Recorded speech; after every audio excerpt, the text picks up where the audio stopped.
Hey everyone, welcome to the Growth Chat by 𝐬𝐿𝐻𝐻. Today we are going to talk about a very interesting topic that is like a pain point for a lot of early stage and growing companies, building a killer LinkedIn content strategy for your company page. We have invited Sarah to share some frameworks and best practices from her experience in growing a brand's LinkedIn. Sarah comes with a 10-year of experience in marketing in B2B, B2C agencies as well as SaaS. Currently, she is a senior marketing manager at a Swiss software company called Adnoum. And in her free time, she shares her marketing experience over LinkedIn. Let's start by getting to know more about you, Sarah. How are you? And welcome to the show. Thanks so much for having me, Mansi. It's a pleasure. Great. Can we get to know more about you? How you got into social media marketing, and how did your journey start into this digital marketing world? Sure. So I studied economics, and I remember that I had a marketing class in my bachelor, and I was okay. That's it. Like it's perfect. It's a mix of business and creativity. It's really my thing. And then in parallel, I started my first blog on Tumblr, which was I think a big thing in early 2010 or something. And so I had big success with that. I had about over 100,000 followers.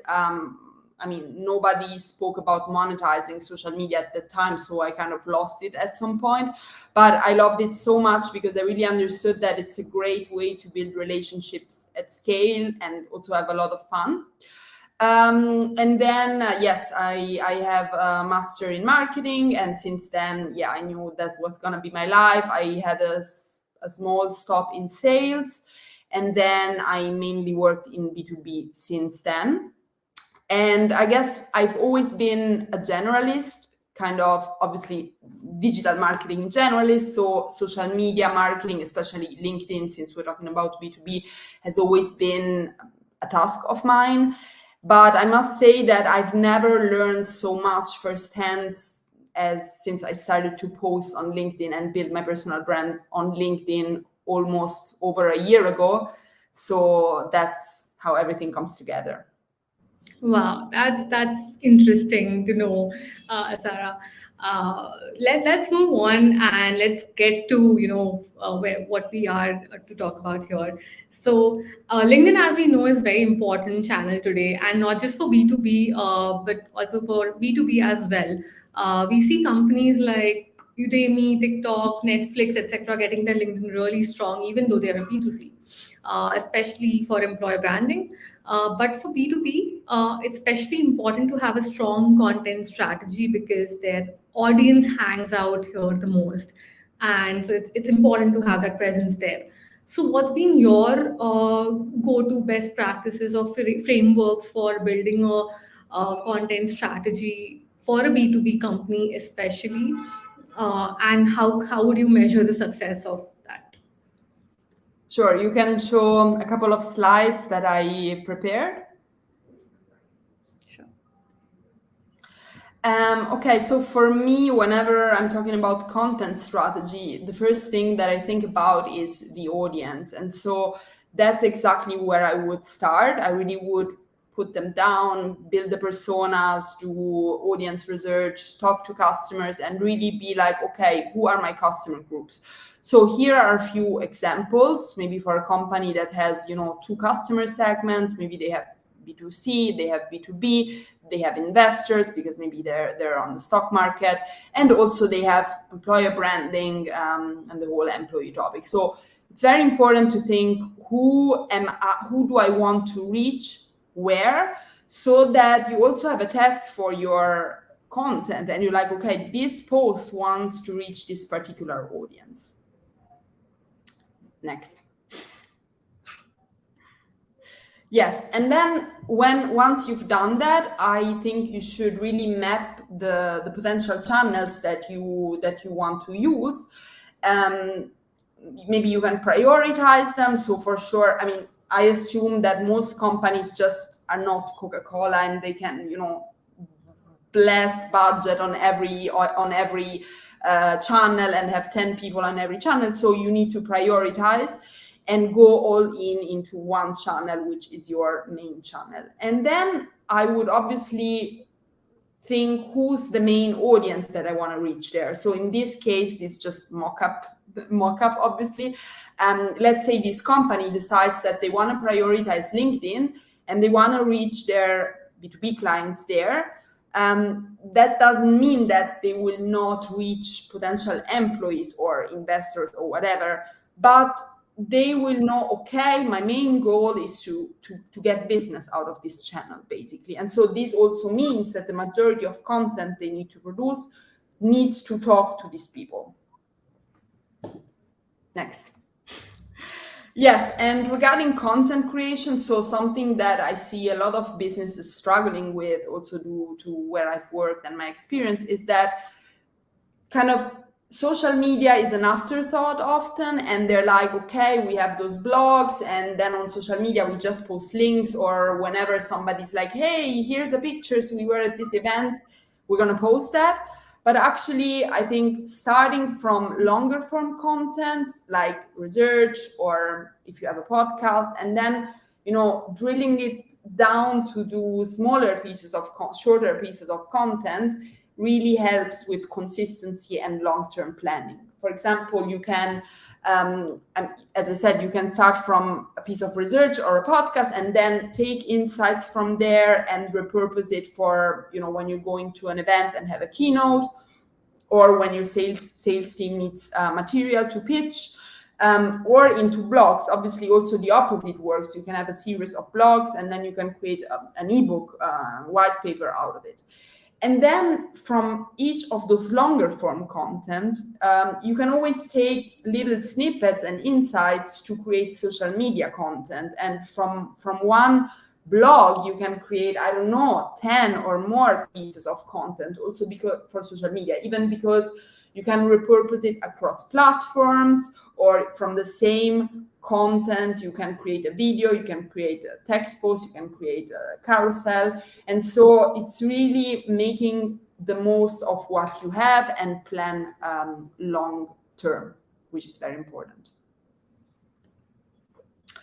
Yeah, and finally, since this discussion is about LinkedIn, it's obviously very, very important to think about content pillars.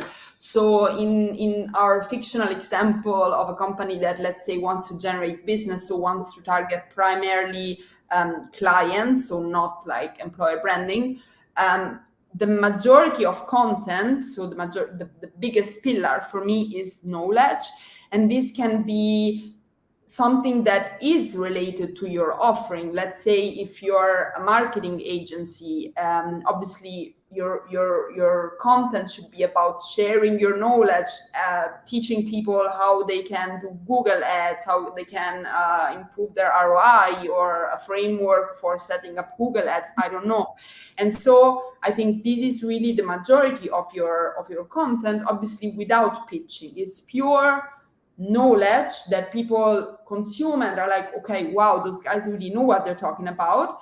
And the goal, so also in the end, the metrics that you're gonna evaluate, you will shape them accordingly, but it's really to educate and inform. So you want people to, you know, engage, confirm that they're learning from this, rather than leaving likes, looking at the impressions, so that people are really engaging and consuming this content, for example.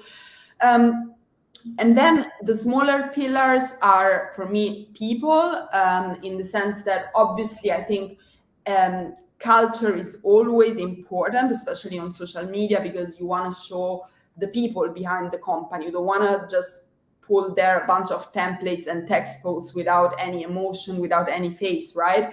So I would always, even if your main goal in a channel is really, you know, business, put also some employee content there, which can, I think, really highlight also the expertise and show that there are people that also are nice and have fun behind this sort of content. And I think this really, what they say, humanizes the brand, in the sense that we don't only fall in love with the content, we also fall in love with the people that produce the content in a way. And obviously this can also help a lot for employer branding. And then something that I really see a lot missing is the engagement pillar, which is very important for social media, which is really just posts that engage with the audience, like polls, like direct questions. For example, LinkedIn asks a lot, like, how is your work day going or whatever, which is super stupid. It's just a question, but for LinkedIn, it makes total sense because they are really all about work-life balance. And so really asking people how their work week is going is kind of doing their own thing, right? So really, I think something that is posts that are really just, their main goal is really to get the audience to engage and to give their 2 cents are crucial on social media. Obviously, it cannot be the biggest pillar because otherwise, what are you giving? You're not giving anything, but it's a crucial pillar that should be there. And it's basically missing in, I would say, 90% of the companies. And then finally, we have the customer stories, which obviously are like case studies, which I think are very complementary to the first 2 pillars, which are in a way people. So it's kind of a confirmation, humanizing the brand once again, but also confirming your experience and confirming your knowledge through people that are benefiting directly from it, instead of you just saying, we're so awesome and blah, blah. And the last pillar is, I think it also has its place, just, information about the company. So I don't know if you raised a financing round, if you hired a new VP of marketing, whatever, but in small amounts. And the reality of things is that for most companies, this last pillar, which is the smallest one, is actually the biggest one. Yeah. Yes, and regarding metrics, I mean, I just don't want now to go really into every single metrics that you can track on social media. I just want to talk about the principle, and I want to bring concrete examples based on my profile, because obviously it's easier to share my data than, share my employer's data or something. So I think, as usual, we can only measure something if we know our long-term goal, right? And so my goal on LinkedIn is primarily to build a community, position myself as an expert in B2B marketing, and get people to, reach out to me, invite me to podcasts, maybe give me feedback if I'm doing a great job, if my content is helping them. So validating that I'm going into the right direction with positioning myself as an expert, if you want to say it like that. And so if I would only be looking at the likes, which are, in my opinion, the most stupid metric ever, because, for example, I would say, some people that always like my posts, even if they maybe don't read it all the time, but I know they will like my posts, but what is more relevant for social media is really the engagement and the consumption, So, for example, in this particular case, I do videos every Friday, mostly if I manage. But so before you had only video views, now you can also measure the impressions on videos. And if I would look at those 2 videos, then the video on the right has over, I think, 100 likes, while the other has, sorry, I'm a bit blind, 70. So if I only look at likes, I'm like, okay, my God, the one on the right is a bomb, right? But no, because now if you look deeper and you look at the impressions, the one on the left has 20,000, and the one on the right has, can you see it, man? 5,000, 6,000, something like that. And if you go even deeper, which in the end is, I think, even more important for videos, because I want to look at the video views. I don't want to look at the impression, because impression is simply how many people had it on their feed at some point in time. The one on the left has 4,000, the one on the right has 1,000. So what does it mean? It means that you shouldn't really look at the top level metrics, but that among the top level metric, you should also pick what you want to know. And my goal is people need to consume this content. So probably the one on the left was more successful in this regard. And I would not obsess over every single post and, why did this one? Maybe it's just summer. Maybe, there are spikes. Maybe people are on holiday. You will never know. You cannot compare this as a one-to-one basis.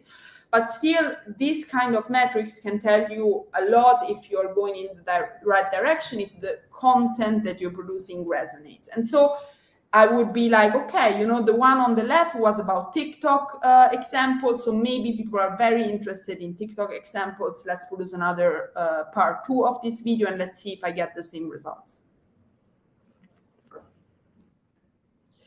Yes, and ultimately, as I said, for me, the main goal is really to get inbound requests for podcasts or validate my experience, or that people say that, I'm helping them out or whatever. So this is what I care about, getting this sort of emails.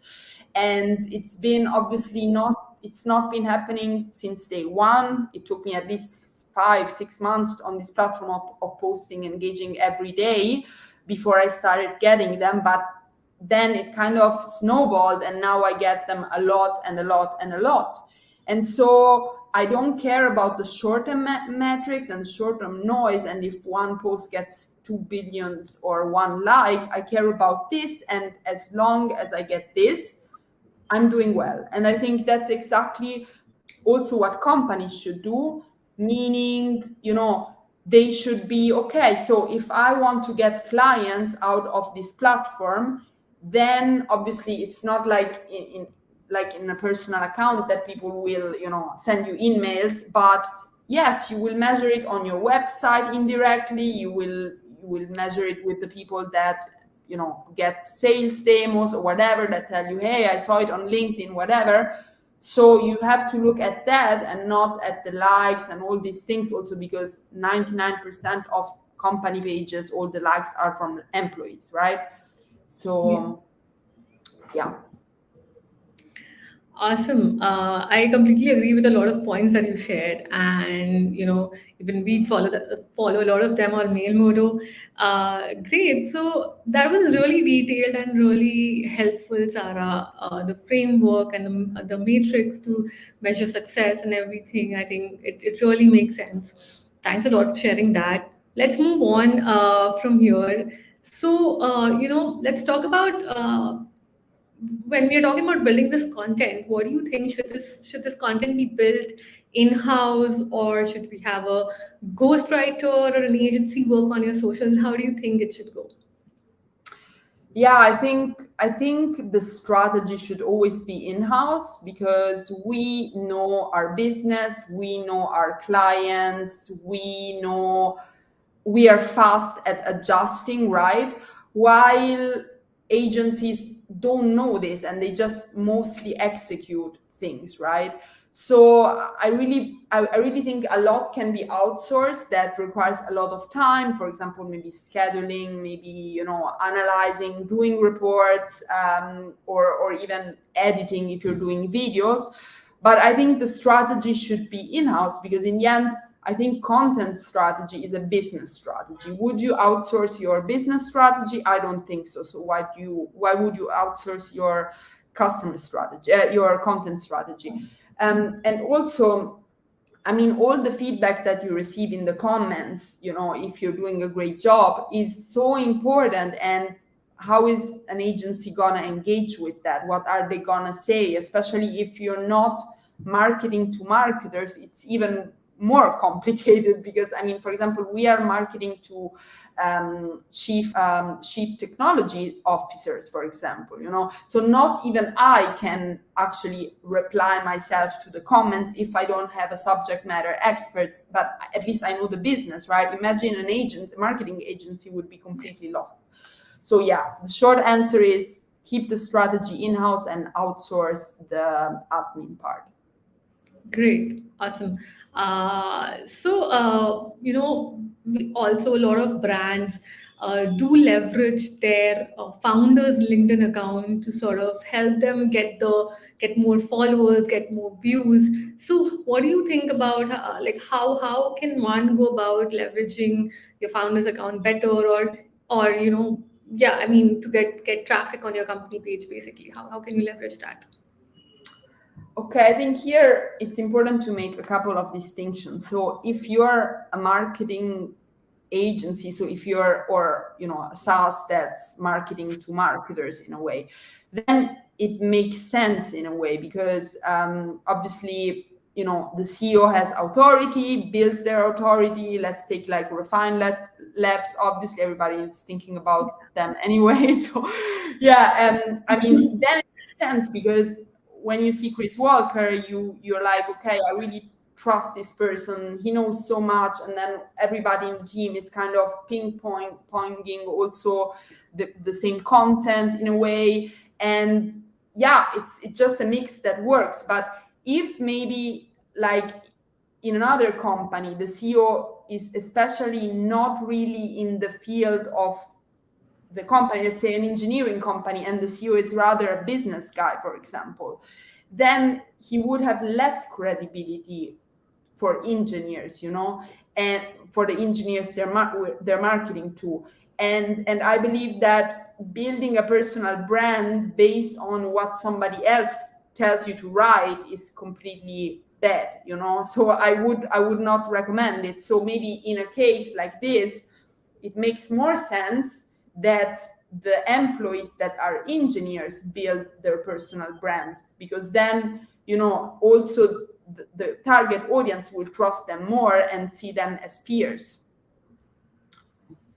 Right. That makes sense completely. And great. So, I mean, that we spoke about the founders account, but then there are a lot of companies who are also leveraging their employees account to sort of build that awareness, and the employee advocacy to sort of have that. So I mean, we know a lot of brands because of some of their employees. Like, I think I knew Drift because of Dave, the way he kind of had his podcast, and the kind of content he put on LinkedIn. So how can one, how can we encourage that in the company, in all companies, basically? How can brands leverage that and encourage employee advocacy, basically? Yeah, that's definitely, I think, a struggle for most companies. And in that regard, having a CEO that is active, I think, has a very, not only encouraging factor, but it's also a psychological factor, because it's like, this is what should be done, and so you want to do it because it's the norm for the business. And a couple of ways I can think of to encourage employees to share content is, first of all, that you already hire people that have a passion, or that would rather want to share, because I know a lot of people that don't want to be on social media, don't want to do anything with that, also in marketing. So this is definitely something that can make a difference. And then I think also it's about seeing it as a business strategy. If everybody in the company knows, okay, we're generating attention, applications, business, whatever out of it, and this has a priority, just like for some companies it's like sending out cold emails, then it becomes like work. It doesn't become like this additional Exactly. task that you need to do because marketing told you to do it. It becomes really like, I'm doing my job, I'm creating content. And then obviously there are different ways, like giving rewards, like making it like a gamification type of thing. Like there is a company that is called Dream Data. There's also nailing it on LinkedIn, that they did like, okay, we go to dinner if we get certain level of engagement or whatever. So really making it like a team game in a way. But also I think not having those strict company guidelines, that really stiff creativity and stiff self-expression in a way. because then people are like, oh my God, I'm not a social media person. I've never produced content, and I have also all these, things that I cannot do better. I don't do anything, So this is also very important. Yeah, I think exactly. I think that's completely correct. And I mean, a lot of times you might like it's about personal branding also. Like if there's no benefit as such from this coming out, but yeah, if you highlight the fact that you're growing as a personal brand when you're also talking about the company, I think that's also like a reward which can be seen to be leveraged probably. Yeah. Uh, Great. Moving on, I think we can pick up one or two questions have come up here, so we can pick them up and then move on with our chat. There's one question from Zishan. He says, "How important is it to post from brand profile, given that individual profiles are better positioned for a more human-to-human engagement?" Yeah. Would you like to answer that? How important is it from a brand? I think Yeah, to be honest, I think it's two different things, So I think the company page is like the business. Obviously, it's like, imagine if you would have like a personal profile without the business. What is the person? Is he a freelancer? Is he a consultant? Like it's very important that I think everything in the end goes back to the business in a way, also because when I just think about myself, whenever I see a great creator that I'm really, maybe not the first time that I see them, but maybe the second, the third, then I go on this person profiles, check out where he works, and then I end up on the company's profile. So ideally, you have the person that maybe has more reach and, has more engagement, obviously, that spreads in a way the content, and so you get on this profile and you're like, okay, go to the business, and you're like, oh, here is even more content that goes into that direction, so that's, I think, how they are tied together. perfect. Let's move on to the next question by Jovina. Is there any way to find out which type content if leading to more number of followers on your brand page? I think it's is leading to more number of followers. I don't think that a LinkedIn page gives you out this information directly. I think, you on paid for sure you can check it, but Yeah. to be honest, I would not obsess over it, so I would really see, your content strategy is really all of your strategy. It's also the posts that flop in a way, because they tell you something, right? So for example, I noticed that my profile grows a lot when after certain posts, So I'm like, okay, it's because of this post, also because often it's the posts that have the most engagement, the most reach, So I would rather see it like, okay, this post went particularly well, and I should try to produce more of it. But I would not go into that loop of checking too much all the metrics for each post. Got it. Great. Let's move on. I'll meanwhile just let the audience know that just feel free to add more questions here. We'll take it up as we go.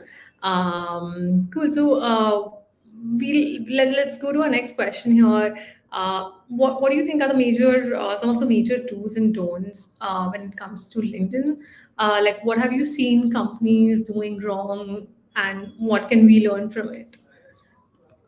Okay, a really biggest mistake ever is what I showed from my slide, this kind of sequence of content production, so the last bucket was the social media bucket, before the blogs and everything else. And it's just that social media has no strategic content planning, so it's really like, oh, do we have something today? Okay, no, so no, we're not gonna post. Do we have something next week? Yes, we have 5 posts. Let's blast them out, So this will not give any result, because there is no strategy behind it. And then obviously also the fact that it's like most companies really ask for something in every post. So it's like, click here, this is the link, apart from the fact that obviously links are not really encouraged by the algorithm because they don't want you to drive people outside of the platform. But I mean, if you're in a social media feed and everything is an ask, then it really feels like advertising. It doesn't feel like content. And that's also where users just, shut down. Another thing that I noticed is that, social media is really all about experimentation and trying different formats, different templates, whatever. So this is also something that not enough brands really do. They always go with the same, link post, picture post, whatever. And also I think, especially this is a thing for bigger brands, they have, even if they're very nice, they have those brand templates, even if they do video, it's always brand templates with their brand color, with the logo. And I feel when you go on a social media feed and it's all about brand templates, even if they're obviously like good from a creative standpoint, it feels like a brochure, it doesn't feel like social media. It doesn't feel like mixed well in the content of your connections, And so I think our brain really thinks it's advertising, or it comes from a brand, so it's not genuine. And so I think really this is where the saying that being authentic on social media really pays out. And I think that's also what brands should aim to. They should scale down all the branded, guidelines, and we need to be like that, and just being a bit more spontaneous. Got it. Let's take up the next question from Kimberly here. Uh, she's asking, hey, what according to you is the ideal and best way to grow followers for the B2B SaaS brand? Well,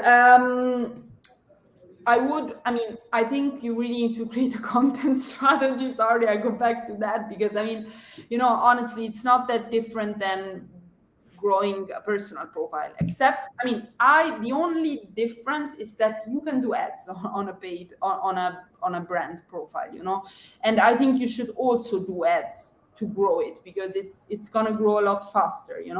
So I would create my content strategy, create my content pillars, including the engagement. So really there, it's also very important to find your tone of voice, so that you can really be engaging in a way that is natural, without being like too stiff or too casual if your brand is not casual, for example.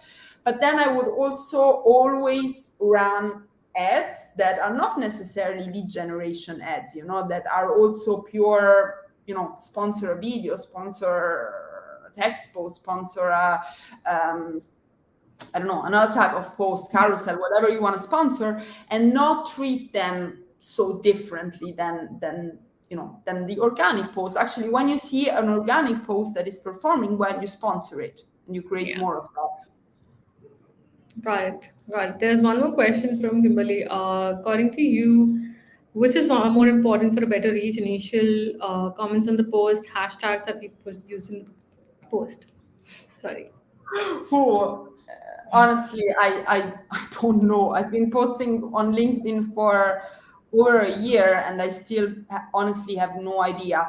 To be honest, I believe that hashtags are not so important for reach.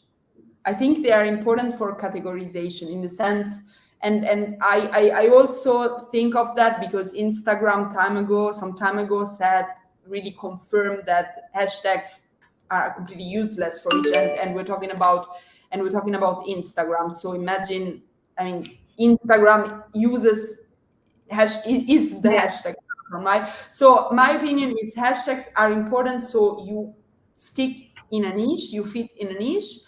And I don't know if it's the initial comments or just comments in general. I can just tell you the more people engage from the beginning and probably also replying early on helps a lot. So the goal is engagement. Make sure you have it. That's all I can say. Right. There's one more question from her saying, link in the comments or link in the post. I think this is really interesting Because it's something I think every day we also think that, okay, should the links go inside the post or should it go in the comments to get better reach? So I think, yeah, that's Okay, so I knew from the beginning, I know from the beginning that, social media companies don't want you to drive traffic outside. So I never base my strategy on links, also because I'm not promoting my own website. From a company perspective, I think I've seen difference, but not really so much. I think the reason is more of a psychological perspective, because you cannot always bring people elsewhere. Like, I don't click on links on social media unless it's really something that I'm like, okay, I've been waiting for this report for 2 years, whatever. But I think from a user experience, the more you can put on the feed, it's better, and that people consume it. I would put it in the link, to be honest, so that obviously, let's say you have something on your website that you want people to drive traffic. How are they gonna find it otherwise if you don't even put it in the link? But yeah, that's my theory. I would still do it from time to time. Let's say you have a report, and I would create content in the feed from that report, and maybe once you can also just paste the link and see what happens. As long as you don't only post links, it's okay, I think. yeah, I think the LinkedIn algorithm is such that a lot of times you put links and it doesn't work. And when you put links in the comments, it sometimes gets more reach. So, yeah, I think we've also seen that a lot. So, yeah, it's something to do with the algorithm here. Yeah. uh, Great. We're almost nearing the end of the conversation here. I would request viewers to put on your questions in the chat. Then we'll take it up. And yeah, the last question from our end, Sarah, what's your take on the dark social? So I have seen, like I've heard about dark social a lot, especially from Chris Walker's LinkedIn. Like I've seen him talking a lot about dark social, and I think it's still unclear to a lot of us as to what exactly it is and how can one go about measuring it. So yeah, I mean, if you can reflect on it. Yeah, to be honest, I never heard of dark social before Chris Walker. I'm not even sure if he invented the term. But yeah, I think it's really what we discussed a lot today. So I think the principle, maybe my definition, is that you should not create on social media just to bring people elsewhere. You should, in a way, trust your content, that it's so good that people will consume it, and then come back to you on your website, on your other channel, even if that implies that you will not always able to measure it.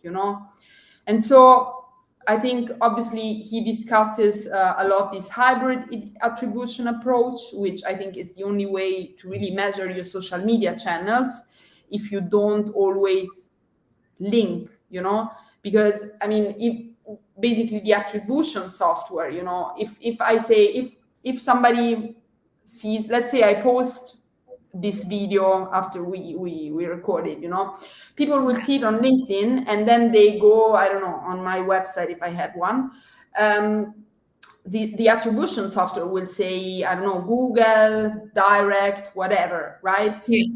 They would not say LinkedIn, right? But still, what is driving is my content. And so probably the only way then to ask is, okay, how did you hear about us, blah, blah, blah, and they will tell you LinkedIn. Yeah. Yeah. Yeah, I think that happens a lot on communities also. Like you post something on the communities, or somebody mentions about you on some of the communities, some Slack community or a LinkedIn community. And I think communities are really active these days. So I think that's also one kind of dark social that we can think about there. But yeah, I think that's great. So we'll take up the next questions we have here. I think we just have one question here from Nidhi.